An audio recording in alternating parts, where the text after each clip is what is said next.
Nacho, Nacho Man, yeah. I got to be a Nacho Man, to be a Nacho Man. I got to be a Nacho Man. Welcome, Vault Dwellers. My name is Nacho Bidness. One of my favorite YouTube channels is called Many a True Nerd. John did a number of video essays about Fallout last year. Although my own efforts cannot hope to compare to his, I did want to discuss some of the things about our Fallout 76 characters and roleplay in that game that I find interesting. Nothing much to look at on screen today, but I hope you will listen and stick with me to the end while I explain my thoughts. What I propose at the end of the video may greatly enhance your time playing all computer RPGs, including Fallout 76, especially if you have never played pen and paper role-playing games. I also have a challenge for you. I was working on a profile video for my character, and I was unable to answer a basic question. How old is my character? Unlike most Fallout protagonists, characters in 76 can be almost any age. It depends on whether they entered 76 as an adult, a child with their parent, or born in the vault. That's new and gives a lot of fun choices to make. The reaction your character has to post-nuclear America will vary wildly depending on whether they remember pre-nuclear America. Indeed, if the Vault 76 residents were the best and brightest of America, it means the majority were likely in the prime of their careers and lives when they entered the vault. Say between 20 and 50 years old. Most have lived the majority of their adult lives in the relative safety and comfort of the vault. 25 years later means that most people leaving the vault are between 45 and 75 years old. That seems like a fairly geriatric group to engage in the heavy combat and nomadic lifestyle common in post-nuclear America. Perhaps it was best Appalachia was devoid of humans after the vault opened. A population with a normal age distribution may not have welcomed a bunch of old farts who had lived in the comparative luxury of the vault for the last 25 years. Certainly, we can imagine the reaction of survivors to be suspicious or even openly hostile.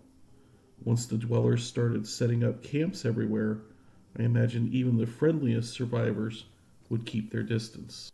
I digress. I also struggled with finding a good answer for other basic questions. For example, why does my character mostly live and work alone? Team play simulates small group cooperation, the most likely dynamic for former 76 residents forced into a wild world. Solo play simulates a situation where after 25 years with these people, the solo player was unable or unwilling to make connections with fellow vault citizens. Maybe my guy committed a crime in the vault, or maybe he has social anxiety. Maybe he likes being alone after being cooped up for 25 years. Or maybe he just has terrible breath. But at least I had an answer for why he does not engage in player versus player combat. In the real world, I just don't like it much. But from a roleplay standpoint, PvP is a savage betrayal. Everyone in Vault 76 knew each other. A premeditated attack on another player would be viewed as first-degree murder in the game world. I also wondered about my character's life before the bombs.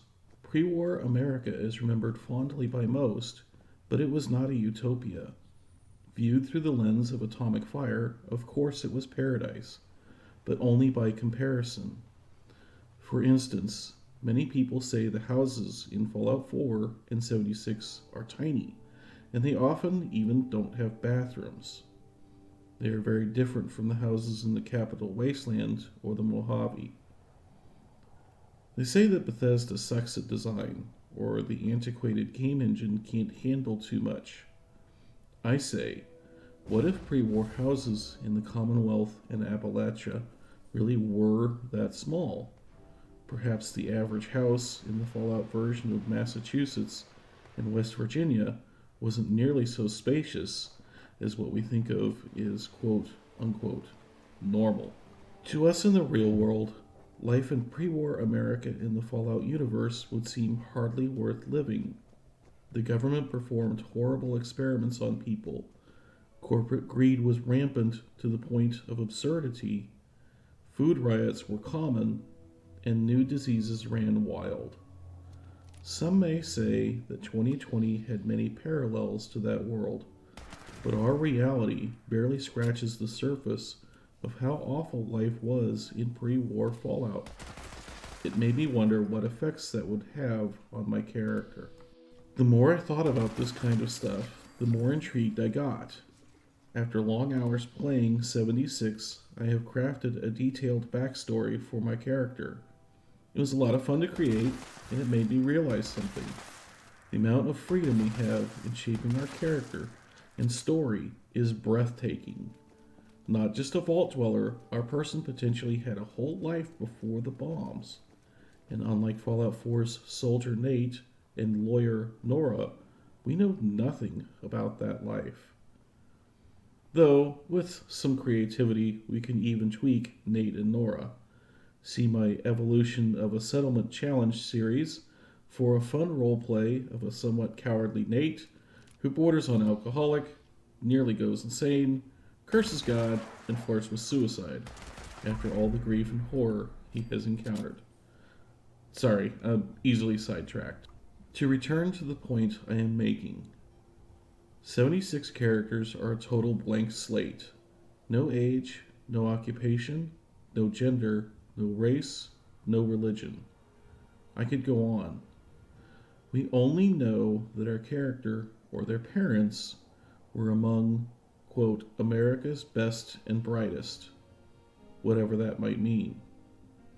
So it can be a wildly diverse group.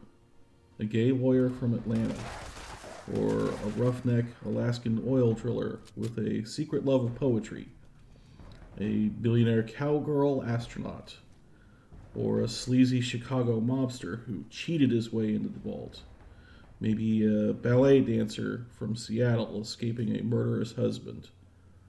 The possibilities are endless because there are so many ways to define the best and brightest of America. So many skills would be wanted for rebuilding, not just scientists and engineers, but farmers, politicians, police, doctors, construction workers, and almost any other occupation or group that you can name. Vault-Tec would have wanted the widest possible cross-section of society. All of this leads me to believe something I think is profound, something many reviewers, players, and critics of Fallout 76 would say is crazy talk. It's this. Despite the base game having no interaction with NPCs, Fallout 76 paradoxically has the greatest freedom to craft your story and roleplay your character in all of the Fallout universe. Now, that doesn't make 76 a great game. It doesn't erase the bugs, the cheaters, the clearly rushed development, the greed of the Atomic Shop, or the gross incompetence by Bethesda after release. But it does add a great deal of interest, at least to me. Most so-called roleplay games in video game format allow you to pick your character background from a menu. The story is on rails, with only the illusion of choice. For example, Fallout 3 ends with an encounter in the Jefferson Memorial. No matter what, if you keep playing, if you keep doing quests, eventually you will confront Colonel Autumn in the Rotunda. The story is served to you, and the dialogue, quote, choices make little difference outside the ending slides. Mass Effect is another good example. You pick your backstory from a menu, and some lines of dialogue change slightly based on your choice.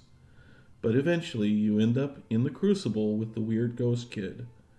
Your final choice is between 3 colors of explosion. In both games, you are told the story, and whether you realize it or not, That's likely the case with every video game RPG you ever played. Meanwhile, pen and paper RPGs offer almost limitless story freedom. The players and dungeon masters craft the story together with infinite flexibility.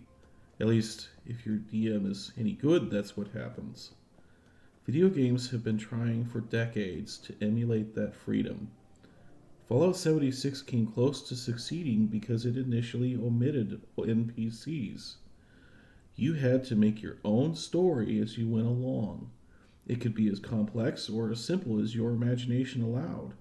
The only threads leading you on were old holotapes, and you could ignore those if you wanted to go off and do your own thing. Most video game players are not used to that idea. Even veteran pen and paper RPG players may expect a more structured story from a video game. As media consumers, we are often too lazy to engage our imagination and think while we play.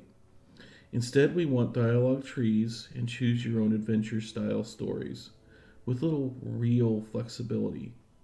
Many of us just run towards quest markers and don't even bother to ask why the character would do such a thing. Slay the monster, get the loot, rinse and repeat. And if that alone is enough to satisfy you, there's nothing wrong with that. I'm not here to yuck anyone else's yum. What I am here to do is to offer you a chance to get more from your games. I conclude with a challenge to my viewers. Come up with a character profile for your Fallout 76 protagonist. If you make videos, do a video profile, or if you write, post a story somewhere where we can read it. If you're shy, tell us about your character in a comment. If you have no idea how to begin, download a character profile sheet and fill it out. I'll leave a link to a good fill-in-the-blank sheet in the description. If enough people send me links, I'll make a playlist, but that's about it. There are no winners or losers in this challenge. There are no rules or deadlines. The exercise is its own reward. However, I find that when I have a great story idea, sharing it with friends makes it even more fun. I hope at least some of my viewers will have some fun with their character and display their creativity for the rest of us to enjoy.